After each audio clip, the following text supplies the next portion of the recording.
All right, everybody. Welcome back. Today, I'm really looking forward to this conversation. I've been friends with this person. She's had me on her show and did me a huge favor. We met at the anti-war protest a couple months back. Jesus Christ, I can't believe it's almost been a year now.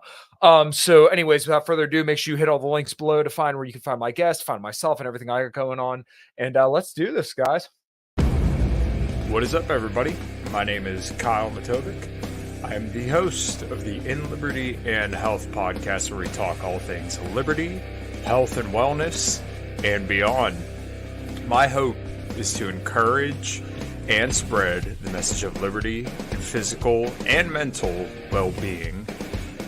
I hope you enjoy all the topics we talk about with our guests. We're on all major streaming platforms, so please sit back, relax, and enjoy. Man, I'm doing as good as anyone can do getting buried by his 13-year-old son on leg day.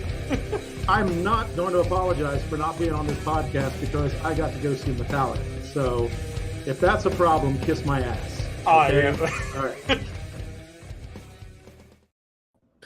Hi, Misty. Hello. Great to have you here. As I said in the intro, we had met at the anti-war rally almost a year ago now. I can't believe it. Time absolutely flies by lately. So I guess without me slobbering up your introduction, go ahead, introduce yourself to my audience. Well, first of all, I want to apologize for my voice.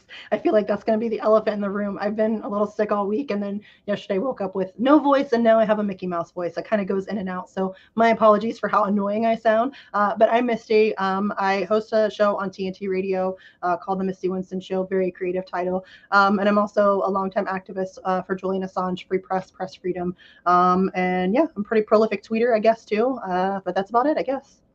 Nice. Yeah. Well, my one-liner that I told you I had in stock is that basically DeSantis is going to hunt you down and probably like decapitate you or fight a giant culture war with you. It's going to be something along those. Somebody called me Misty Mouse earlier, and I was like, all right, that's fine. I really can. If you want to roast me in the comments, that's fine too, because I realize I sound ridiculous. I'm under no delusions. Oh, yeah, it's okay. Yeah, you some people should probably hear me the morning after a show or something like that. So, one thing that we share in common is both being very vocally anti-war. And, I find myself in this position as I grew up more right-leaning, obviously being from an automotive mechanic background and growing up in southwestern Pennsylvania, where it's all, basically like you have Pittsburgh and then just a bunch of like trees and small towns and farms. I literally every morning that I take my dogs for a walk, there's Trump flags everywhere. So I'm very familiar with these people, and this is just the way that I grew up. But kind of getting to more people who are a little bit more on the left. And I know you don't necessarily like labels. I don't either. But from what I understand, you kind of get grouped a little bit more with the left. Sure. And when I met you and everybody else at the anti-war rally, there was like this whole new group of people that I like never knew about, because I don't want to say I was closed off, but I just never, looked it out. And I found out there's all these people who are just so great on the, anti-war issues, which are very important to me and are obviously very important to you. Yeah, no, and I think that was very eye-opening. I think that was probably the best thing about the Rage Against the War Machine rally, is it opened up that dialogue. And I think a lot of people who participated in that event had a very similar experience to you, that they were like, oh shit, there's like people on the left that I agree with, or oh shit, there's people on the right that I agree with. And I think I've been aware of that for some time now. In my activism for Assange, I made a really concentrated effort to seek out people outside of my own personal bubble, because frankly, in my own personal bubble, which I do hate labels, I don't like labeling myself. I'm very politically homeless, but I am often lumped in with people on the left, which is fine. It's not like I'm mad about that or offended by that. I don't care. I just don't like labels. But I do think that in my activism for Assange, it was really difficult. Hey, I agree with that. We do have the best butts. Thank you very much. Yeah, I didn't know what the truth there was. I did date a girl who lived in Ohio, and she did have a nice butt. My wife has a nicer one, but the girl I dated out there definitely. Anyways, in my Assange activism, unfortunately, it's difficult to find support for him on the left for whatever reason. It's very frustrating.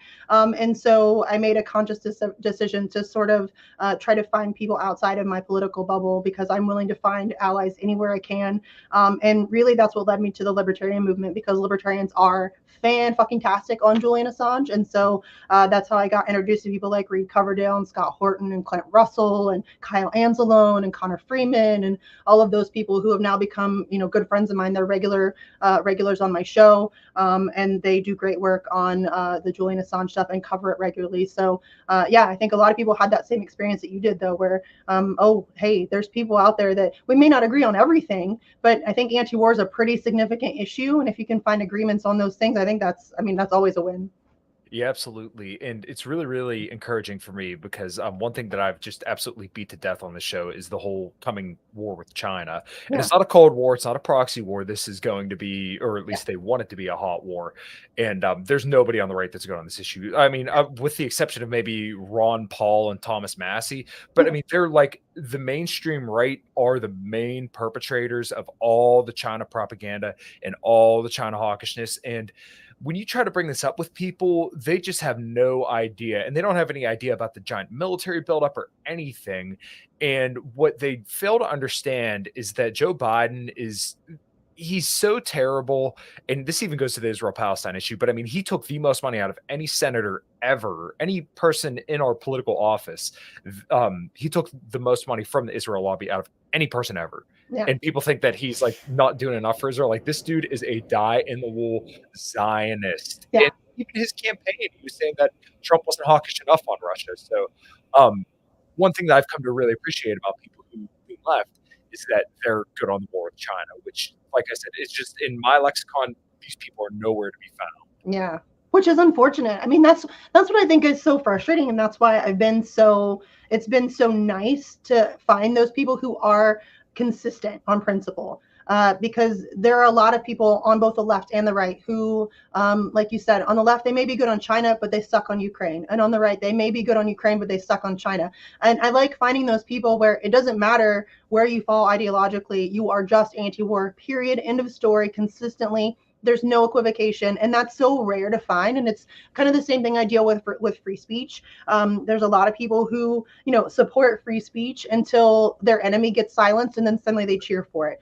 And that's very frustrating. So I'm always very happy to find people who hold their principles consistently. It's not easy to do, but I think that when you can find those people, I mean, those are your true allies, because those are the people who they're going to hold firm, and they're not going to be swayed by, party crap or all of that, all the ridiculous shenanigans that go on in politics where the tribalism kicks in. I think that those people who are going to be consistent, those are people you can depend on when it really gets hot.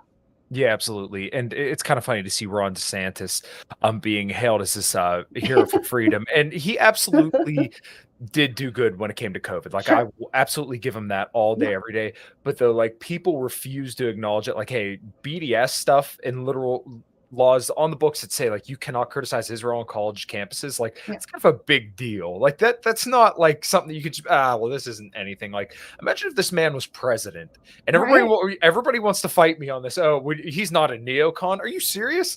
He voted with the neocons. Not even like 9 times out of 10, like 99 times out of 100. The only time he didn't vote for him, and everybody can't wait to put this out there. Look, he's not a neocon. He voted against Syria. Oh, okay, but then he approved the drone strikes, and then he approved everything else, all the spying, all the you name it. He signed his name next to it. So these people are it's just so ridiculous. And once again, he hails free speech because we should hold these big tech companies accountable because they're censoring conservatives, but you want to censor people on college campuses who criticize God's chosen lunatics. And that's what I'm talking about, that lack of consistency. He's fine with censoring people he doesn't agree with. Exactly. And that's, to me, I think that if you're for free speech, then you are for free speech for even the most repugnant speech that you cannot stand, that you 100% disagree with. And that's the hardest part. It's easy to be for free speech when it's speech you agree with. Like, that's super easy to do. But it's when you stick to those principles, when it's for somebody that you genuinely despise and that you find their ideology repugnant, that's when you're really going to be tested on your principles. And I mean, I get heat. I'm sure I get heat for this all the time. I stood up for Alex Jones. I stood up for Donald Trump, and people, came at me repeatedly. And I'm like, I will not apologize for being consistent. I'm sorry. If you expect me to, you're very sorely mistaken. That's not going to happen. Yeah. And as much as we don't like those people, they do have every right to be on the platforms that we share.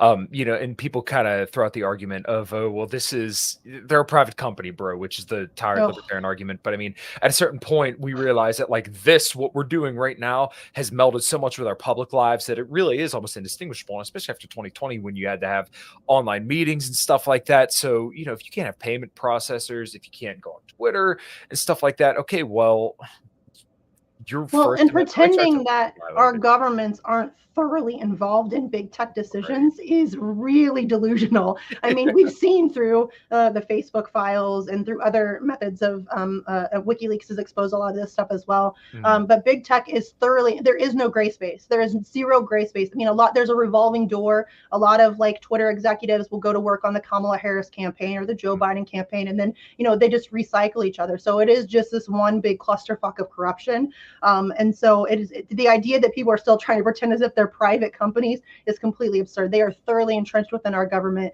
And the idea that, there are FBI and CIA agents working at Facebook and at Twitter and all of those places is just fact. And so you can't call them private companies. Maybe on paper, sure, you could probably make that argument, but in practice, they are not private companies. They're thoroughly entrenched in our government, and there's just absolutely no way you can make any kind of argument for them being able to censor the way that they do. Especially, I mean, just Donald Trump, a sitting president.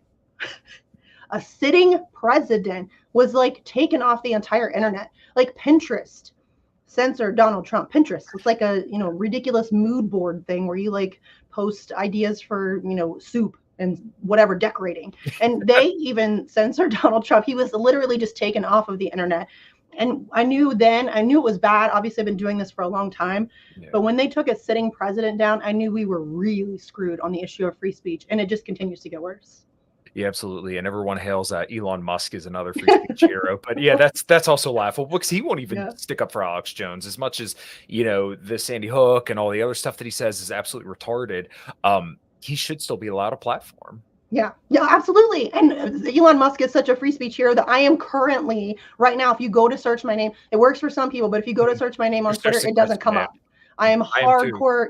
Hardcore. And that's been the case. Listen, I understand. I tweet a lot about Julian Assange. People don't like that in positions of power. So I fully understand. I understood, at least with Twitter 1.0, that I was going to be censored. Elon Musk comes along. Everybody pretends it's worse. It's worse for me now than it has ever been. Now, to be fair, I do also criticize Elon Musk rather loudly and frequently. I'm sure that doesn't help. But if you're going to be a free speech savior, then it needs to be free speech, even if it's critical of you. And he is certainly not a free speech savior. It's ridiculous to claim that he is. Garland Nixon is currently locked out of his account. Multiple people multiple people that I know. I know one person got suspended for calling a moron. But Benjamin Netanyahu can tweet his video evidence of his war crimes. That's okay. But you can't call somebody a moron, apparently. So it's just absurd. Elon Musk is somebody who has numerous very lucrative contracts with the military industrial complex, the Department of Defense, intelligence, governments across the globe. This guy's not your friend. Yeah, well, what's also really funny to that point is that everybody couldn't wait to praise him when he was shutting down Starlink in Ukraine. It's like, well, you realize he sent so many of those terminals in. Like, how did he get there? Yeah, he is completely complicit in all of this. But then as soon as he says, oh, well, maybe we should push for peace. Dude, you have fueled this war. But you could. He's doing the Donald Trump, and it's funny because I've heard Abby and Robbie Martin kind of make this point that he's kind of vying for the Donald Trump spot. And actually, think of it now, I can kind of see why they think that. I don't think he really is, but like he plays both sides of every issue. I'm going to give Starlink to Ukraine, but I'm going to shut it off when shit starts to get a little too hot, so that way I can get my lucrative money from defense contractors and MIC. But, I'm also going to go the anti-war and dissident cred because I shut it down. People like you and I who are principled anti-war people, we look at that and say, you fueled this the entire time. You don't get credit now for doing the right thing. You already screwed the dog. Yeah. No, there was I forget who it was. There was a prominent libertarian account that tweeted something like, Elon will not be complicit in war crimes. Since when? He's complicit in all kinds of war crimes all over the globe. Like this guy, he, again, numerous lucrative contracts with the military industrial complex, the Department of Defense, intelligence. I mean, this guy, he's not a free speech hero. He's certainly not an anti-war hero. It is absurd to claim otherwise. And the hero worship of him, especially from the libertarian movement, is kind of bizarre to me. I mean, it's I get that he's done a very good job of creating like this public persona, this mythology around himself. He's done a very good job of cultivating that. But it's, I mean, if you read Whitney Webb, all you got to do is read some Whitney Webb, and the whole shtick falls apart very quickly. So I don't know if it's just that people haven't done enough reading or haven't done the work of looking into who he is and where he comes from. But it is bizarre to me that anybody who is not also a billionaire thinks he is good for you, or that he cares about you or is your friend. He's definitely not. Well, this is another thing that I also really admired about you, because I think you and I are on the very same page when it comes to Donald Trump. And we realize that, like, okay, well, the marketing, and same deal with Elon Musk, the marketing's really good. So therefore he's marketed himself as this anti-war hero and, this dissident anti-establishment candidate. Yeah. But then, like, if you just remove all of the emotion and the marketing away from all of it, you're like, oh, he voted with the establishment. He did everything they wanted to do. And everyone's saying, oh, this war would have never happened in Israel and Palestine if Trump was president. It would never, Ukraine and Russia. It's like, okay, well, who sanctioned Russia? Who sent the the Javelin missiles in 2020? He got impeached over it, but said, you know what, I'm going to do it anyways. Like, it's just fantasy to these people. They're not living in reality in my mind. And I get it. You want to have your hero, but like, I'm living on Earth. I'm not living in this area where you think Trump is this hero, because he's not. No, and this is why I despise electoral politics. There's this need for people to have the hero. Like people want to be saved for some reason, and nobody's coming to save you. You're going to have to save yourself. But there is this desperate need for people to want to think that there's going to be some figure that comes out. And the idea that Trump cares about you is just so ridiculous. This is a guy who was a Democrat for most of his life. First of all, if you're on the right, this guy was a Democrat for most of his life. He has been friends with Hillary Clinton and Chuck Schumer. I know they pretend to hate each other now. I often liken our electoral system. It's like a soap opera with psychopaths. That's all it is. It's a show. They don't hate each other. I mean, Hillary Clinton's daughter and Donald Trump's daughter vacation together. They're buds. They've been best friends for years, since they were born. They don't hate each other. They go on vacations together. They attend the same dinner parties. They're owned by the same donors. They just put on a show. It's all a show. And that's really just to keep the people of the United States divided and fighting amongst ourselves, so that we're not paying attention to the man behind the curtain. So yeah, the idea that Donald Trump first of all, the idea that he's anti-war is absurd. It is completely, nobody dropped more. I mean, come on, the drone strikes and the bombings and all of this stuff. There's no way that you could ever label Donald Trump as anti-war by any stretch of any imagination.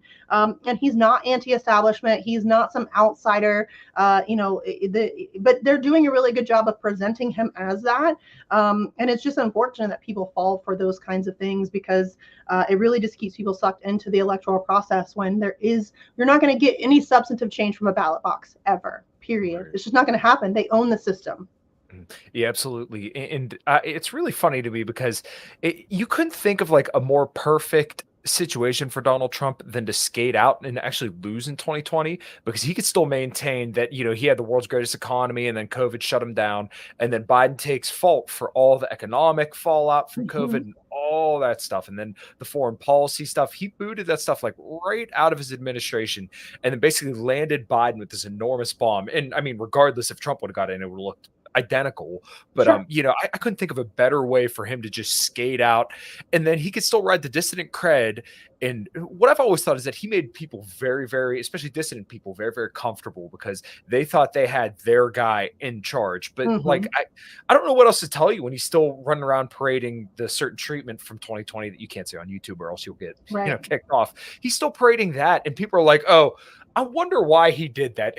You can't just fathom that he's in on all of it. This shit just drives me nuts that people can't see it. I know, it is very frustrating. But again, that's another guy who, listen, I don't know that anybody does PR better than Donald Trump. He is very good. He knows his audience. He knows how to play to his audience. He knows exactly what they want to hear. He's very good at just telling them anything that they want to hear at the time.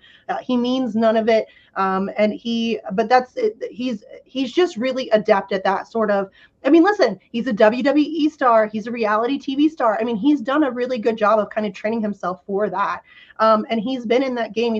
He has a very significant advantage in having been in the entertainment world. I think that gives you a little bit of an edge in politics, because politics really is, at this point now, it's unfortunate, we have celebritized our politics. So it's now, we don't have politicians, we have celebriticians. And I think that him being in the entertainment world for so long really just gave him that advantage, where he knows now how to do the show. He knows how to be the showman. He knows how to kind of play it up. And he's just been really good at creating that image around himself. I think that there's very few. I think Bernie Sanders also did a really good job of creating this false image. Somebody who's been in politics, not in the entertainment world. I think AOC also has done a very good job. She's basically an Instagram influencer who somehow got elected to Congress. That's essentially all she is. But yeah, I think that there's very few people who have done it better. And honestly, Donald Trump is head and shoulders above even Bernie Sanders or AOC. I think nobody, and what's amazing is he's created this unbelievably loyal base. Who, it doesn't matter what I mean, like you said, the stuff from 2020 that you can't talk about on YouTube, the fact that they're willing to overlook that is mind-blowing to me, and yet they are. It's like they don't, as he said, he could shoot somebody in the middle of Fifth Avenue and he wouldn't lose any votes. I think he's right. Yeah. And it's funny, you could bring all this stuff up to them and they dust it off. And even like the Second Amendment stuff, which to me, that was kind of one of my red pills, if you will, early on, because I was very, very pro-Trump at first. So like when I graduated college, it was late 2015, December 2015. So throughout that year, Trump got in, and then I remember being very, very pro-Trump. And somebody I used to watch all the time had mentioned the bump stock ban, and I was like, oh, like people should lose their shit about this, because this is your guy, your Republican president that's signing this bill that's taking away your Second Amendment right. And everybody just stayed quiet about it. And I brought that up to people, the last shop I worked at, I worked with one of Trump's biggest donor in all of Pennsylvania. And he just, no big deal. He kept donating to him and everything. But like you said, that he said, shoot a person on Fifth Avenue, wouldn't lose a vote. It's crazy, though. And it's the same way with Julian Assange.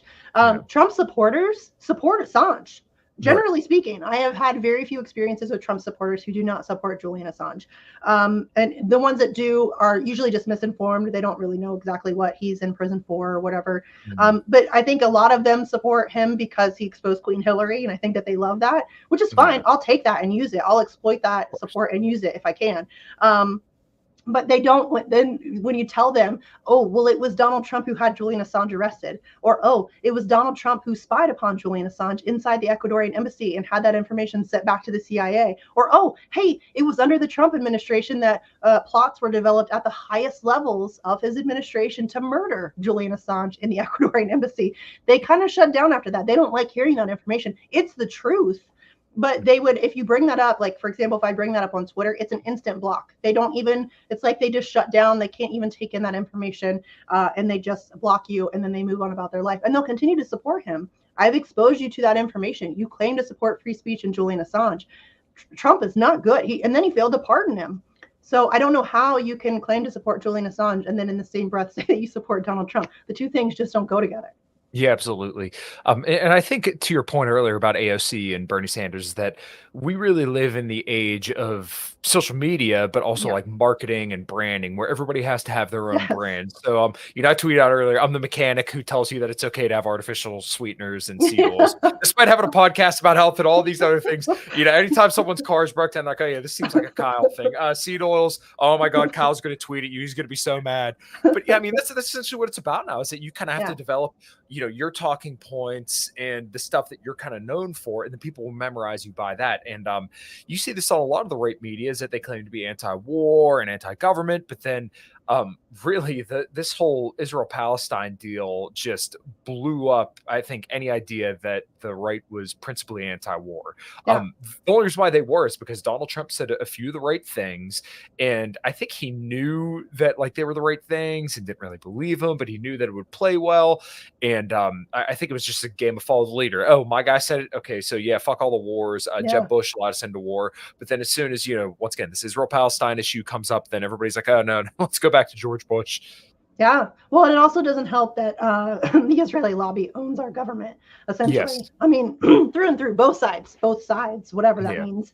I mean, the Israeli lobby is in full and complete control of our government. There is no bigger lobby. And like you said, Joe Biden he's taken the most. I mean, Joe Biden is somebody who in the Senate once said that if Israel didn't exist, we would have to create it anyway, because Israel is essentially a Western creation for geopolitical advantages. And so, yeah, the idea that, and I mean, watching not just the hypocrisy on the anti-war front, but for example, watching Marjorie Taylor Greene go to the Capitol and call for the Jewish Voices for Peace protests to be arrested for an insurrection after she threw a fit about January 6th, rightfully so. January 6th was not an insurrection. None of those people should have been. I mean, maybe there could have been a couple arrests for some things that happened, for whatever, some shenanigans that went on. I'm sure I've been to protests that have gotten rowdy. People get arrested. It happens. But should they have been arrested the way that they were and charged with the things that they have been? Absolutely not. It's absurd that was an insurrection. It's bizarre that is ever a thing that was able to. But then she's out there, just I think it was yesterday, during the JVP protest, calling for everybody to be arrested for an insurrection. I mean, Marge, your hypocrisy is astounding. And it's also, she's great on Ukraine, right? Everybody was giving her all this credit for being great on Ukraine, comes to Israel, and suddenly she loses her will to stay anti-war. And so, yeah, you're right. It's very frustrating, especially on the anti-war front, because to me, I feel like there's no, I mean, I think free speech and press freedom is probably the most important thing, because I feel like, obviously I'm biased because that's what my focus has been. However, I feel like I'm justified in saying that, because that issue literally impacts everything. The anti-war thing, you can't fight against war if you can't speak. If you're an environmentalist, you can't fight for the environment if you cannot speak. If you care about education or health or whatever, it doesn't matter. You can't fight for it if you can't speak. So for me, I feel like that's the most important issue. But I feel like avoiding nuclear annihilation is pretty important. And so the idea that you can't get people to stay consistent on an issue like anti-war is very frustrating and depressing. And it just really shows that the actual anti-war, anti-establishment group of people is not left. It's not right. It is like a conglomeration of people from different political ideologies who are able to maintain that consistency. And that's why I'm glad that the Rage Against the War Machine happened, because it introduced a lot of us to each other. And now we're going to be able to build those coalitions, I think, which is good. Yeah, absolutely. One thing that I kind of get annoyed with is that a lot of people in my sphere would say, like, oh, the left wants you dead. And my question to them is always like, well, who are we defining as the left? Because if you want to say establishment, Democrats, neoliberals, neo-Zionists, or whoever, okay, yeah, I agree with you. But where does that start? Where does that stop? Is that, the union dude who just wants to feed his family? Right. Is that the, just kid trying to go to college who thinks, Israel's a apartheid state and that college is too expensive? Or is this just every person who disagrees with you philosophically? And this is what I get annoyed with the right with, is that everybody right of them is a socialist and communist, and then on the left, everybody that's right of them is a Nazi or a fascist. Yes. Oh my God, that's so annoying. Dealing with the quote unquote left. And it's like they think that everybody to the right of Bernie Sanders is an actual Nazi. And that's just not true. And there's a lot of people in between Bernie Sanders and actual Nazis who you may disagree with on some things. Sure. I disagree with you on some things. It's weird. We're still able to maintain a friendship. We can have grown-up conversations. We can recognize that we have disagreements. And I think disagreement is healthy. It's so weird that we've lost the ability to disagree with each other in a constructive way. But the idea that if you're on the right, the left doesn't want to kill you. Are there some weirdos in the left establishment, the liberal establishment, who want all of us dead? Yes. But I mean, in my experience on the actual, and this is why I hate labels, because the actual left, what does that mean, right? What's the left? Everybody's definition of that is so fluid and weird, and nobody really knows. And that's why I hate those labels and those terms, because I feel like they're always just co-opted and used to divide people. But in my experience, and I have a lot of experience in quote unquote leftist circles, they don't want you dead. They don't. They might really disagree with you on some things strongly. They might, say some derogatory things about you at times, but they don't want you dead. I think most human beings just want to live. They just want to live and be able to feed their family and enjoy their lives and not struggle and just get along. You know what I mean? I think most people, generally speaking, just want to get along. It's so much easier if we just allow each other space and allow space for disagreement and for differences, and just kind of stay out of each other's way and just go about your own lives. And it's the political system, I think, that pulls everybody into those fights, into those ideas that we're all supposed to be. They want us fighting each other, right? If we're fighting each other, we're not fighting them. And a lot of time and energy and money and resources is spent keeping us fighting our neighbors. I'm here to tell you, I don't care. Your neighbor across the street that voted differently than you is not your enemy under any circumstances. Right. Your enemy, my enemy, they wear $5,000 suits and they sit in boardrooms and they make really terrible decisions. And it's very frustrating to me that people allow those distractions and those those divisions to really get in the way of getting things done. Because we're not ever going to we need each other. Despite our differences, if you're going to go up against the power that we're facing, which is extraordinary, we're going to need each other. And that's why they spend a significant amount of time making sure that doesn't happen. Yeah, absolutely. And I mean, that's the purpose of propaganda, is to basically ensure that people stay, locked in and fixed in. But, this even kind of bleeds over into alternative media. And I know you see this as well, but like, this just makes me laugh seeing it. Pimple, who's kind of my favorite punching bag, but him sharing all these shorts saying that like, oh, all these college leftists are pro Hamas and pro Palestine. The establishment hates Israel. Like, yeah. All it took for the right to get back in line with the administration was Israel.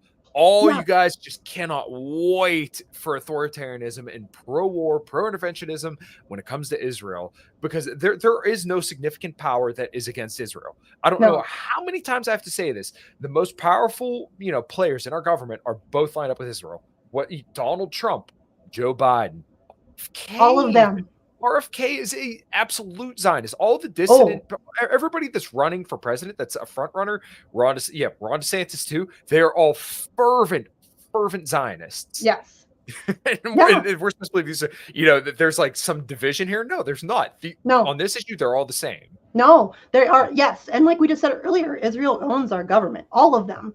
There's no one, I don't think, that doesn't take Israeli money. Even Bernie Sanders, who claims to be pro-Palestinian, he's very weak on being pro-Palestinian. I mean, but even him, he dared to say that Palestinians deserve human rights, and Israel came at him and called him a self-hating Jew. I mean, that's the extent of how significant it is. And listen, the Israeli lobby is incredibly powerful. They're also very good at this game. They know propaganda. I don't know that anybody does, other than the United States.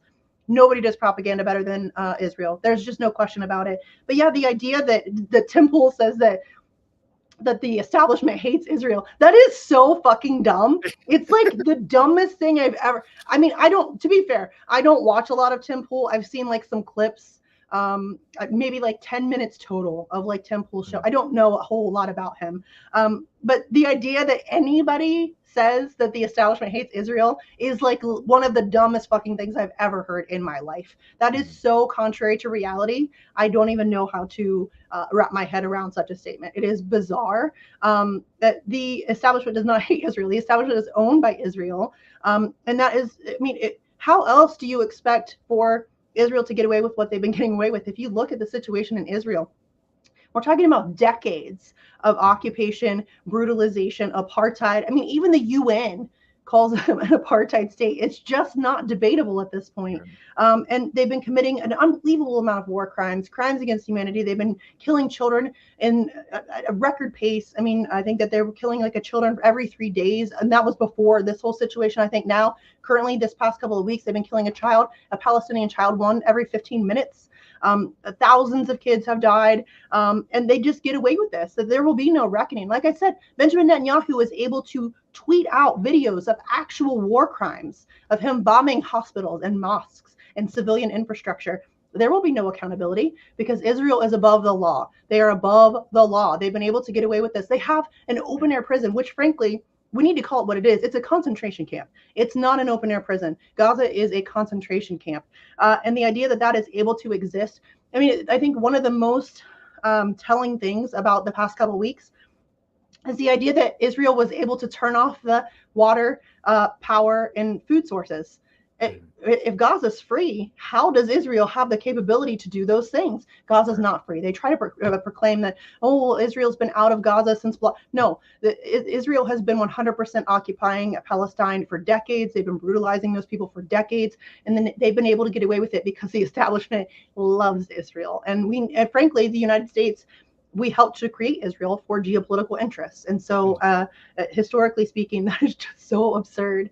I really don't have words for it. It's crazy. Yeah, and they keep sharing these videos of just saying, "Oh, well, look at all these pro-Palestinian protesters," and it's always funny how they lump them in with Hamas. Like, there's no difference here. I want to get to the hospital here in a few minutes because this has been a widely debated topic, and reasonably so. But I think you and I are probably in the same place with it. I had a friend of mine, actually, the singer of my band, and I love her dearly, but she was saying, "Oh, there's the leader of Hamas is tweeting out that we should kill all Jewish people," and I was like, okay, yeah, he may have did that, but how many people are saying we should absolutely level Gaza with power? People who could actually sign bills to have that happen. How many people tweeted that out? Not a very significant amount of people were ready to do that. And that's 2.2 million people. And a lot of those people are, I think half of that population is children. And then probably, I don't know what the demographics are exactly after that, but I mean, like a lot of those people have lived in conflict their entire lives. And there's not that many like seniors or older people there either. So I mean, we're talking about a very, very young population that's in one of the most densely populated places in the entire world that the most powerful people on the face of the planet are calling to level. And that's Israeli policy. Like, that's written in like charters and things. They call it like mowing the lawn and all of that stuff. Like, this has been a long-standing narrative that they listen openly. They talk about, again, because the establishment loves Israel, they can talk about that openly and there will be no repercussions for that. And you're right, like people like Nikki Haley, finish them. What the hell does that mean, lady? I mean, you're talking. And again, you're right. People conflate Hamas with Palestinians. The two are not the same. Like, it's just not the same. First of all, Hamas is partially created and invented by Israel to be able to create a scapegoat, not just a scapegoat, but also kind of a chaotic force within Palestine to sow division and all of those things. Same stuff we do when we go into another country, overthrow a democratically elected leader, install a puppet dictator, cause chaos. That's what we do, right? Israel and we're very much the same, right? And so it's absurd to me that people are unable to separate Hamas from Palestinians. I don't support Hamas. Why would I support Hamas? I don't support innocent people being attacked. I think it's a really unfortunate thing that happened. However, I think we also need to look at this. And I mean, if you can just imagine, an invading force coming into your neighborhood, brutally and violently removing you from your home, taking over it, shoving you into like a schoolyard playground and encasing you in there, not allowing you to leave, not allowing you access to medical care. In Israel, they also, or in Palestine, Israel has, they would limit the amount of food. They did research on the amount of calories that were necessary to sustain life. And then that was all that was allowed into Palestine. So like the minimal number of caloric intake that it would take to just keep you alive. That's all Palestinians were allowed. They're cut off from 80% of their fishing water. Israel has full control over all of the drinking water, the power sources, all of that stuff. And so imagine you're put into that situation and then you're brutally attacked on a regular basis. You're shot. Your kids are shot. The number of amputated limbs in Gaza is insane because Israeli snipers will just take out guys' legs, take out kids' legs. It happens all the time. And then they don't allow you medical attention or aid. And so instead of being able to potentially save the limb, you just have to get it amputated. If you have cancer, screw you. Sorry, you don't get to go to a hospital and actually get care. And this has been taking place for decades. And so I'm often very curious when these people who talk about Israel defending itself, what about Palestine? Does Palestine not have the right to defend itself? And in fact, according to international law, they absolutely do. They are the occupied. Israel is very clearly the occupier here. And according to international law, Palestine definitely has a right legally to protect themselves and to defend themselves against the occupier.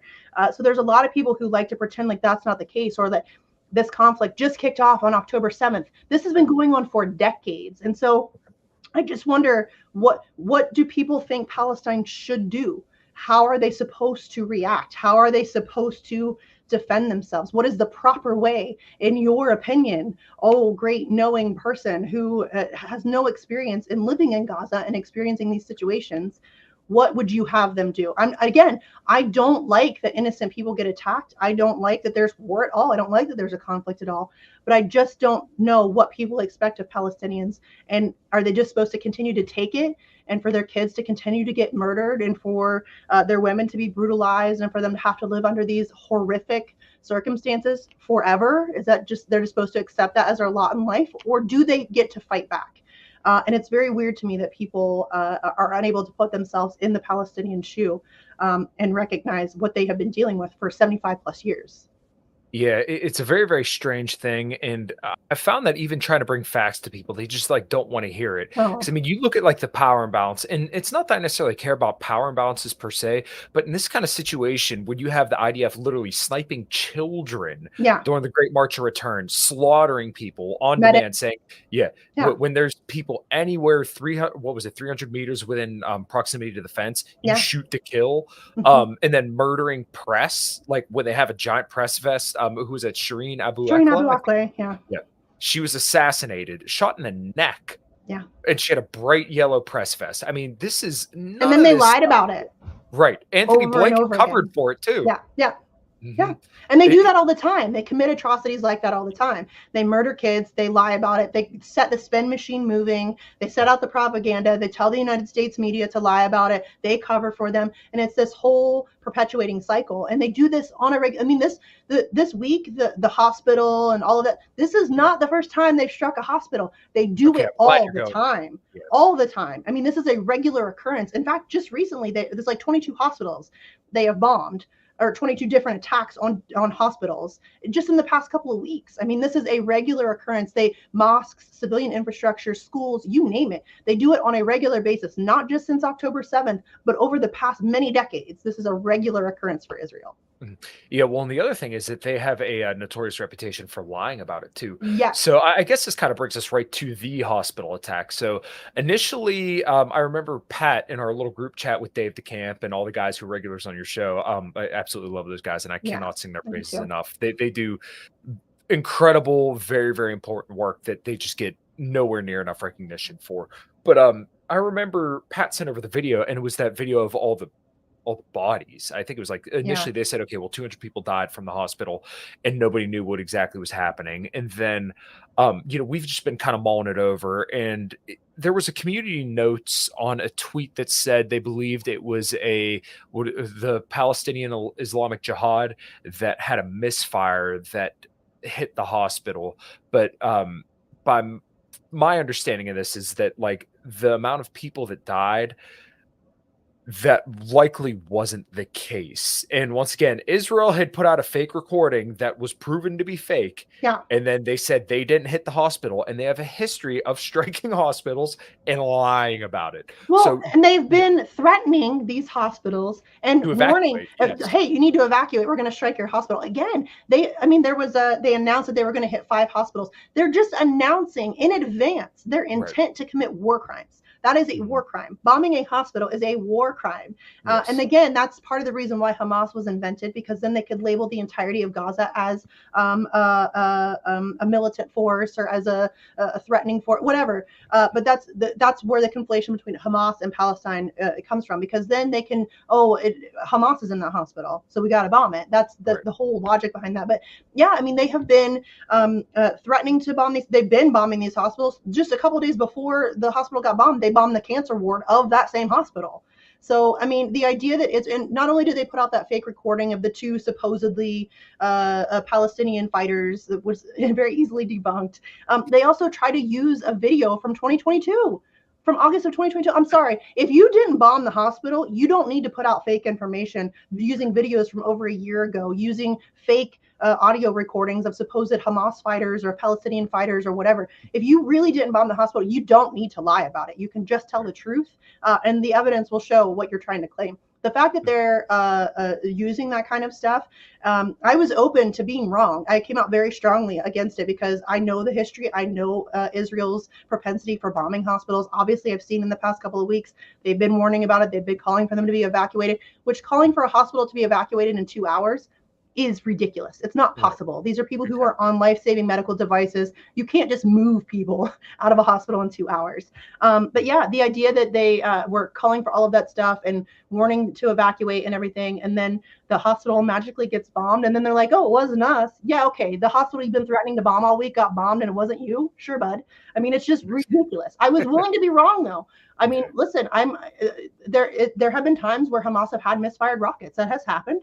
So I was willing to be wrong. I don't think I'm wrong. I think it was 100% an Israeli attack. I think that the size of the explosion, they're trying to say that, oh, it didn't even leave a crater. Well, that's because they explode in the air. That's because it's worse for soft targets, meaning human bodies. And Israel is known to have that kind of capability. So, and Hamas does not. Hamas is usually, generally speaking, using weapons that are like scraps from other kinds of weapons that have been shot at them that they have had to repurpose and kind of build like their own MacGyver little situation.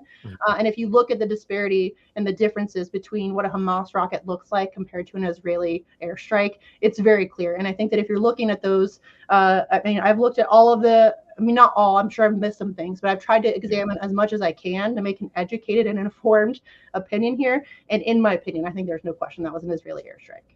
Yeah, I tend to err that way as well. And once again, we don't know for sure, No. but the side that's telling you to evacuate, and then they also bomb the route that you're supposed to evacuate through. And they're saying, oh yeah, go to Egypt, but then they bomb that way. And then they're telling everybody, 2.2 million people to evacuate a small area. And hey, we've drone striked hospitals before. Like, how much more evidence do you need that it's probably them? And then they're putting out fake recordings. Like, I don't know, man. If I walked up to somebody and shot them, I think the first thing I would want to do is say that, oh yeah, that wasn't me, I was somewhere else, or somebody else is holding it at the time. That's just me, though. And the IDF is known to, once again, slaughter civilians with reckless abandon. And then if you look at the casualties in the war right now, so I haven't checked the numbers. I listened to Dave's show a little bit earlier today, but I think it's like a third of the total number of casualties from the IDF to the Palestinians is children. A third. And everybody couldn't wait to bring up the beheaded baby story. Right? And to that point, too, everybody said, oh, are you going to apologize for blaming this attack on Israel, even though we've had the attack on the hospital? But nobody will freak out about the beheaded babies, which was proven to be false because of an IDF soldier. Yeah. Well, again, this is what Israel does. They're very good. This is atrocity propaganda. People are not familiar with what atrocity propaganda is. It's where you invent something horrific. It's incubator babies, right? In Kuwait, it's incubator babies. Oh, I cannot believe what they did. They came in and they took these babies out of the incubators and they threw them on the ground and then they speared them with a bayonet. And then that gives you license to hit them very hard. And in Israel's situation, oh my God, Hamas came and they beheaded 40 babies. And immediately people are going to react emotionally. And anything Israel does after that in response is going to seem justified. And that's what that is created for. That's what that kind of propaganda is made for, is to make people okay with the real atrocities that they are about to perpetuate against the Palestinian population. And it's very frustrating that so many people fell for that instantaneously, hook, line, and sinker, with zero evidence to support it. And especially given the fact that the I-24 reporter who initially reported it never said, I saw, or I have evidence for, or here are pictures of. It was Israeli soldiers say that blah, blah, blah, 40 dead Palestinian babies, or 40 dead Israeli babies beheaded, whatever. And immediately she started walking that back. Immediately everybody started kind of like, kind of dancing around it. And then, but everybody, huge accounts on Twitter, Ben Shapiro, Meghan McCain, all kinds of people are like 40 beheaded babies. That's all you heard about for days, with zero evidence to support that as anywhere near factual. And there's still, to this day, and people will equivocate and say, well, why do you care? Why does it matter how they died? We know that kids and babies died. It matters because of what I just described. That was used as a way to manufacture consent and support for what Israel was about to do. And there's no denying that that was what it was used for at this point. And so, yeah, it's very frustrating to see that kind of thing be so effective. I'm not surprised by it as somebody who is kind of obsessed with propaganda and studying it and how it works. That's not new. I mean, we've seen it right? Weapons of mass destruction, the Gulf of Tonkin, incubator babies, the Syrian gas attacks. That has been used against us so many times. But I think that's what makes it so frustrating, is that we have a whole host of experiences and examples of that being used, and yet still so many people fall for it and don't just take a step back and be like, okay, wait a minute. Israel soldiers say, okay, but where's the proof for that? Before I start freaking out and reacting emotionally and giving my consent for the further brutalization of Palestinians, maybe we should take a step back and wait until there's some actual evidence for this. And it's just, I mean, here we are. I mean, this is what it leads to. Yeah, and I would have thought that the people who didn't believe in Russiagate would have been really quick to be like, hold up here, this looks really, really bad. But no, a lot of those people couldn't wait to jump on that. And then it's kind of funny that once they couldn't get proof of that, then all of a sudden it became, oh, well, they were burning babies alive and they had to use an AI image of a baby supposed to be burned alive. And they doubled down on it. They wouldn't let it go. Yeah, no. Ben Shapiro tweeted that. I think Benjamin Netanyahu tweeted that out. Yes. An AI image. And that's what's so frustrating. And despite the fact that we had the beheaded babies debunked, we've had the AI image debunked, people are still willing to buy. I mean, they were willing to, Israel said they didn't bomb the hospital. Okay, really? After all the lies that we've already experienced from Israel, not to say that Hamas isn't lying as well, or that Hamas isn't putting out propaganda. Of course they are. Everybody is in this situation, right? And every country, every state, every militia, every military, everybody has their own propaganda. There's no escaping it. Propaganda is everywhere. So I'm not saying that Hamas isn't, but come on, really? Do you think Hamas has a sophisticated propaganda machine like Israel does? Of course they don't. So yeah, it's just very frustrating to see how effective this is, regardless of how many times we've had this proven wrong.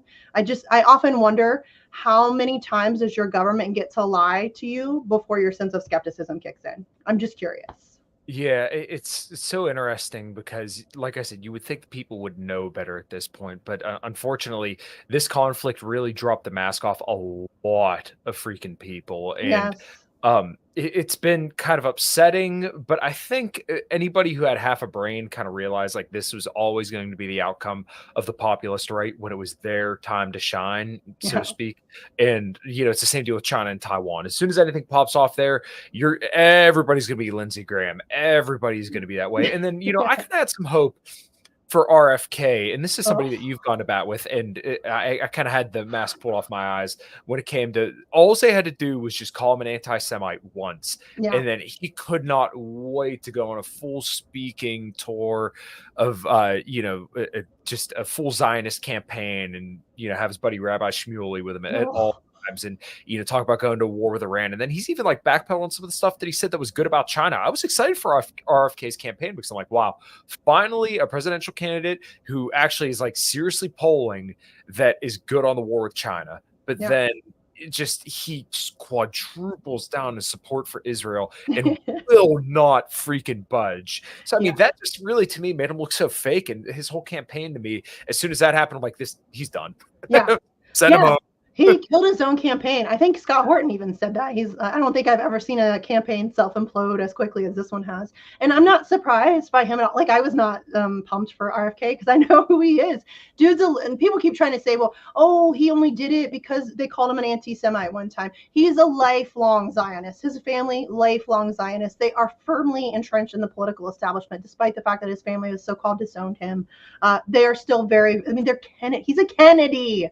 He's a Kennedy. He is very firmly entrenched in the political establishment. So, he is definitely a lifelong Zionist. He has always been a Zionist. And there was absolutely no way he was going to go against Israel in any capacity whatsoever. And what's so frustrating to me is that so many people came at me because I obviously, as you know, went really hard at him, as I do with any Zionist, but especially with him. People keep asking me, why do you care? You don't care about electoral politics, so why do you care? I care because he is a massive ass platform and he's a raging Zionist. That's why I care.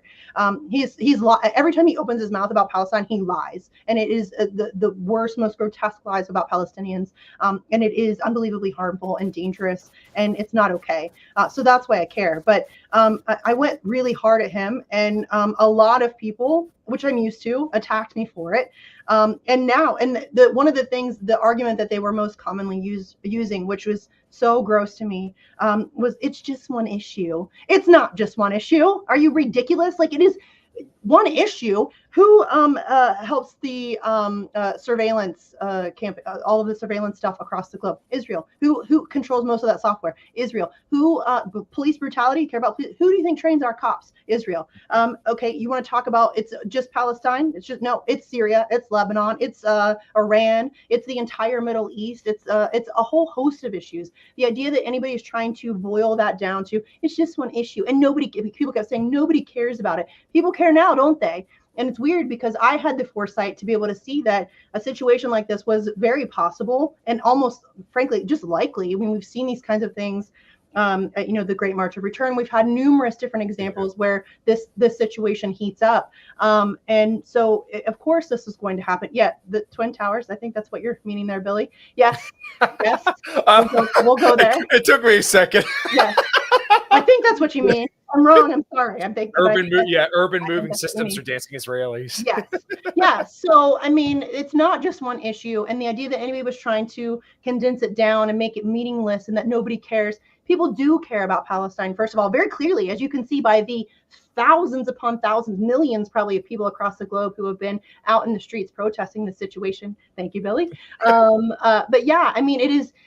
But now suddenly a lot of people who trashed me for weeks, months, are now walking away from Robert Kennedy Jr. I'm waiting for my apologies, bitches. I mean, you trash me and call me all kinds of names and you're just a contrarian and blah, blah. No, I just actually care about Palestine. And I'm not okay with, I'm just turning the other cheek and looking the other way when there's a raging Zionist in front of me. That's not an okay position to take. And so, yeah, there's a lot of people who are now rescinding their support for Robert Kennedy Jr. And I'm glad that you are. But I hope that you take a lesson from this, that this is not, you can't just, this is a major issue. This is a World War III, as we just talked about. This is a World War III kicking off kind of issue. And so the idea that anybody was trying to minimize it or boil it down to, something meaningless that nobody cares about, it's just one issue, is so ridiculous. I lost friends over it, which is really unfortunate. And it's very frustrating to me that anybody was able to, who cares about humanity in any way, or who claims to be anti-war, that you were able to turn the other cheek and look the other way on Palestine. And just really, it speaks volumes about who you are and like where your head's at. And it's just really unfortunate. A lot of people that I really respected went down that path, and it makes me really sad. Yeah, well, what's funny is probably a couple months ago, Connor Freeman and I did a show together, and him and I were glowing with praise for RFK initially, and we were so excited for his campaign. And then I want to say literally the day I released the show is where that whole deal came out, where he just the Roger Waters thing. Yeah, he completely ripped the mask off, and just, his campaign turned into, how far can I put Netanyahu's balls on my chin? Like, that's exactly how it went. And both him and I were kind of heartbroken about it, because we're like, we finally have like our guy. We've been looking for somebody that just knows anything about the war stuff and is good on issues. And he would send out articles from antiwar.com, which is what makes it seem so much worse, because it's like you read antiwar.com on all these other issues, but this one issue, you're blind. Like, just this one, it makes it look so much worse. Like, it literally makes it look like he's being paid off. Yeah. You just turn a blind eye to that one thing. That one fucking thing is the one thing that you're willing to turn your eye on, but you cite antiwar.com. Yeah. Like, that slaps people like us right in the face. Yes, and it's fully inexcusable. Yeah, it is fully, in my opinion, it is fully inexcusable in the year 2023 to be a Zionist. I'm sorry. I mean, 20 years ago, 10 years ago, I could see maybe where you could be bowled over by the propaganda and you could, still be in, that kind of mind space. But at this point, knowing what we know, the things that have been revealed, watching this play out, I think really since the social media boom, where we now have Palestinians on the ground live reporting what's happening to them, now that you have had that exposure, there's just, I don't know how anybody could still justify supporting Israel at this point. I just do not understand that mindset in any way. You are literally supporting an ethnic cleansing. There's just no other way to say it. There's no nice way to say Israel is committing a genocide. That's just reality. They have gone from being those crimes being perpetuated against them in the Holocaust to now being the perpetuator. And it is just, it's not that the psychology behind that aspect of it is also incredibly fascinating to me. But it's really unfortunate that anybody, especially those people, like Kennedy tries to pretend like he's the anti-war candidate. Right? He said, I'm the only anti-war peace candidate in the race.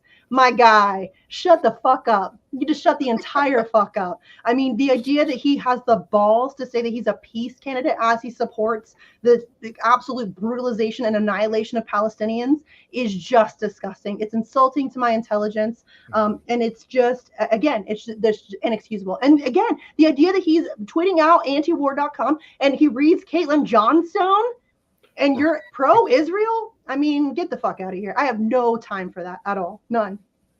Yeah, it was so sad. And he's a COVID guy, right? Israel? The COVID? Oh, I shouldn't say that. Sorry, YouTube. No, you're good. You're good. You didn't go to the right. very certain V word. Sometimes I forget because I my show's on TNT. I can say whatever the fuck I want. So sometimes I slip. But yeah, the 2020 thing, the thing, and the boop and all the stuff. The stuff that Israel was responsible for within all of that and all of the the jabby jabs and all that stuff. I mean, the idea that he's a COVID guy and still doesn't see the implications there. I mean, it's just no excuse. There just really is not. Yeah, it's very disheartening because, there is a part, I think, of most of us that we do kind of want to see our ideas represented on a large stage. And like when you see somebody like Dave Smith on Joe Rogan, it's kind of nice. And, Jimmy Dore, same deal. My guy. But yeah, he's awesome. He's absolutely fantastic. And he was somebody else I kind of came across a little bit more recently, and I found him to be very, very favorable. And to see some people go after him is just ridiculous. But to go on Tucker Carlson and then say they want a war with China. And Tucker's been one of the biggest propagandists when it comes to the war with China. I mean, hats off to you, man. Like, that's got to take fucking sack because Jimmy's no slouch, and that he knows that Tucker is a propagandist in this respect. Well, that's why he did it. I mean, listen, Jimmy's a friend of mine, and he is, in my opinion, one of the most important. And I don't do the hero worship thing. I'm not looking for Jimmy Dore to save me, but he is a friend of mine. I know him, and he is, I think, one of our most important voices because he is not afraid to go on Tucker Carlson and call him out and hold him accountable for. I mean, he also changed his mind on Julian Assange. Tucker Carlson admitted that live on air. He used to be in support of the imprisonment of Julian Assange, and it was because of Jimmy Dore coming on his show and presenting his argument that he changed his mind. He admitted it on air, and I think that that's the benefit of Jimmy Dore is that and also his ability to appeal to the left and the right and everybody. I think he has a very diverse audience of people. He has Trump supporters that watch him. He has Bernie supporters that watch him. I think he really is able to kind of, like we talked about earlier, finding those people who are just consistent on principles and bringing them in and bringing them together. And that's, I mean, if you go to a Jimmy Dore show, it is one of the most refreshing things because you're in a room full of people who get it, who think like you, who understand. And I think that that's really something that it's so valuable what he brings. And also he's hilarious. And I'm a big fan of gallows humor. It's the only way I survive. So I really appreciate what he brings to the table in that way. But again, I'm not looking for him to be a hero. I don't think Jimmy Dore is going to run for president and save the country. But I do think he is one of those people that has and will continue to, kind of bridge the divide across ideologies and hopefully bring together people like you and I who agree on things that are like anti-war, things that are really important, and where we can also recognize that it's okay to disagree on other things, but when we can come together to fight for something. Listen, I'm selfish. I would like to get some shit done. You know what I mean? So I don't care. And frankly, and I get shit on all the time for being to speak to people that are outside of my political bubble. I get shit on all the time for, being friends with Reed or Scott or whatever. I don't give a shit. You know what I mean? Like it's mind blowing to me that people think that you can win or get something accomplished by hiding out in your safe space. If you want to sit in your safe space and feel smugly superior to people, have at it. I want to get shit done. And the way you do that is by talking to people who don't already agree with you and convince them that your ideas are good. And you can't do that without engaging in dialogue. And I'm not going to, sit around clutching my pearls like libertarians or right wingers. I don't give a shit. Like, I'm sure we can find some common ground. And if we can, that's fine. We just go our separate ways. But I'm willing to engage in dialogue with almost just about anybody, especially to prevent nuclear annihilation or something kind of important like that. It's just weird to me that that's controversial. Yeah, no, it is in this day and age, and it's really, really sad. I get shit from libertarians all the time for retweeting Caitlin Johnstone. And I was kind of stoked that she actually, I did a little screen record of that video of Marco Rubio calling for, he said, we don't need a woke military. We need a military that's ready to blow up warships in the South China Sea. And he got a roaring applause. I was kind of stoked to see her. She quote tweeted that one of her articles. Yeah, but, she's a friend of mine. I love her. She's an absolutely amazing writer, and yes. she understands the issues of anti-war better than every single right-winger out there. And if that pisses people off, I'm all right with that. She understands that issue very, very well. I'm sure there's things I would vehemently disagree with her on, but like the issues of anti-war, she's one of the best writers out there. And you know what? If people got a problem with me retweeting her, deal with it. Like, if you got a right winger that can, write up anti-war articles like that, like her, let me know. I'll promote them too. Yeah. It's about the issues. It's not about the person as a whole. No, and it's so weird that's like if Marjorie Taylor Greene supports Julian Assange, I'll retweet her. People are like, I can't believe you're retweeting Marjorie Taylor Greene. It's not about Marjorie Taylor Greene, motherfucker. It's about the fact that she supports Julian Assange, and she has a huge following. And if using her and her support for Julian Assange can help me get more support for Julian Assange, I'm going to exploit that. I don't support Marjorie Taylor Greene. It's I think it's weird that people think that retweeting a single thought that a person has means you're endorsing the entire individual. Yeah. That's just not the case. I can agree with a single statement or a single idea that a person presents without, co-signing and it's also weird that I think a lot of people are under the impression that if you have a conversation with somebody you disagree with, that somehow then all of their thoughts, beliefs, and opinions are like transposed onto you. No, I maintain who I am. I'm just entering into a conversation. I walk away still being who I am. Maybe I learned something. Maybe I don't. Maybe I agree with them. Maybe I don't. But it doesn't change who I am. And if you're so insecure in your positions and your beliefs that you're afraid to talk to people you disagree with for fear that it might change you, then that's a you problem, not a me problem. I'm pretty okay with where I am and what I stand for. And I'm not afraid to talk to people that I don't agree with on everything. And it's weird. It's so infantile to me that that's a thing, that, we can't have those conversations just because we disagree on some things. It's so bizarre. Yeah, I don't know. I actually find the conversations with people that I disagree with to be very, very enjoyable. Yeah. Even when we're vehemently disagreeing, and because I'm not like a very, very emotional person when it comes to disagreements, I don't get angry about stuff, but you tend to learn a lot because you realize that somebody may have like contrary research. It may open your eyes to something that you just didn't see because of your own bias. And it's a very, very powerful thing, and it will make you a much, much smarter and better person to be open to new ideas rather than just being entrenched in your own. And like, I think the true death of being intellectual and seeking out knowledge and becoming better is dogma, and when you're not willing to give that up. Yeah, 100%. And I think also entering into those debates and that dialogue with people that you maybe don't agree with, it also helps you learn to present your ideas better and learn to defend your positions better. Even if you go into that conversation and you don't end up learning anything or agreeing with them, every time you do that, I think you're bettering yourself. You're learning something about your positions, even if it's not, something like where they've taught you something. But I think just by the process of entering into dialogue, I think you're always going to learn something, whether it's about the person, yourself, your ideas, how to defend them, whatever it is. I don't think that that's ever a bad thing. And that's not to say that those conversations always go well. Obviously, there are times where shit hits the fan and it's just a bust and it's just completely unproductive, and it's a nightmare and it's just like a waste of time. But I still think it's worth trying. It's worth entering into that dialogue, having those conversations, because you can't even begin to change anybody's mind or anything. I don't know how anybody expects to get anything done by just hanging out in your bubble. It's just, that's not how things work.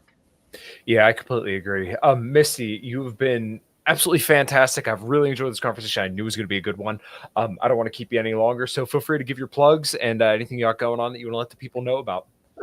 Okay, so I'm not really worried about my own personal stuff, but there's a lot of Assange stuff going on. First of all, currently the state of the case is that we are waiting for another decision from the High Court.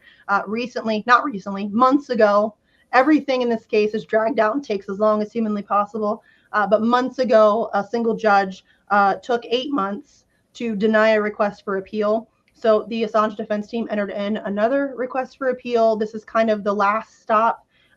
So if the request for appeal is accepted, it will then move in front of 2 new judges. Supposed to be a public hearing. I don't know if they'll actually hold to that or not. They like to do all of the Assange stuff behind closed doors, but we'll see. I don't think it'll be accepted anyway. If it's denied, Julian Assange could literally be extradited any minute. And that's bad. You can go to don'textraditeassange.com. There's a thing called Day X. And really that's just, it's kind of our way. It's really hard as an Assange activist to plan or to be ready because, again, we never have any deadlines. There's never any like, hey, this decision is coming on this date at this time. It's always just, whenever. They can just throw it out on a Friday afternoon when nobody's paying attention and nobody is any the wiser. It's likely going to be the case here. So the Day X thing is just where you can go and enter in either an email or a phone number for text messages, either or both. They will not spam you. They're not trying to hit you up with a bunch of fundraising requests or any of that stuff. It's really just like a phone tree. Like, hey, decision was made. It's go time. So if you're interested in being alerted to when that decision comes down and you would like to help us make noise about it, either way that it goes, you can go to don'textraditeassange.com and sign up for that. Also, let's see, if you want more information about the case, you can go to Gabriel Shipton's on Twitter. Stella Assange is Julian Assange's wife. Obviously, that's a great resource to go to. Some other notable accounts that you can follow would be people like Kevin Gosztola, who's an incredible independent journalist who's been covering the case since the Chelsea Manning stuff.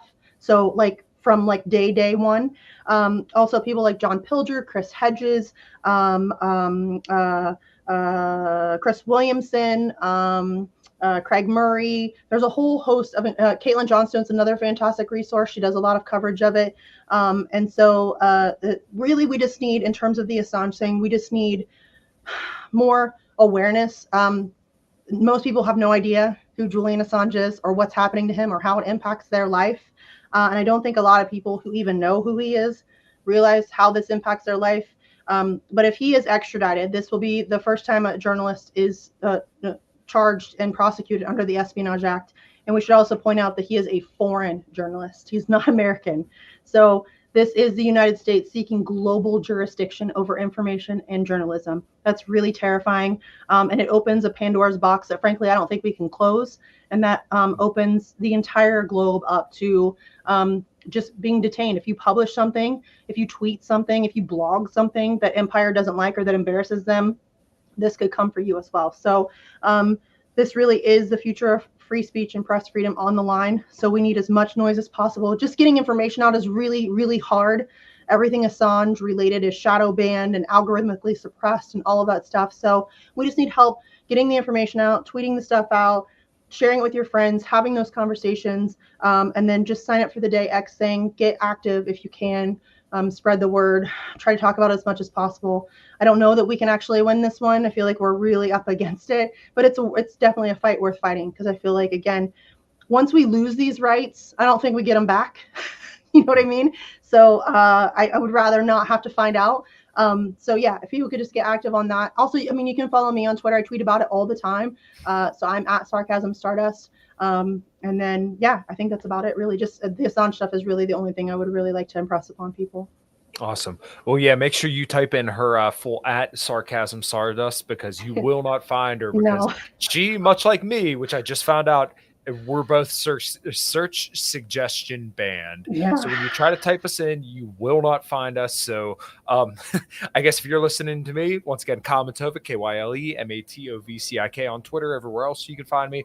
And then Misty is at Sarcasm Stardust on Twitter as well, where she throws bombs much like me. So Misty, if you got anything else, we'll close her out. Nope, I think I'm good. Thank you. This was fun. Thank you for having me on. Of course, anytime.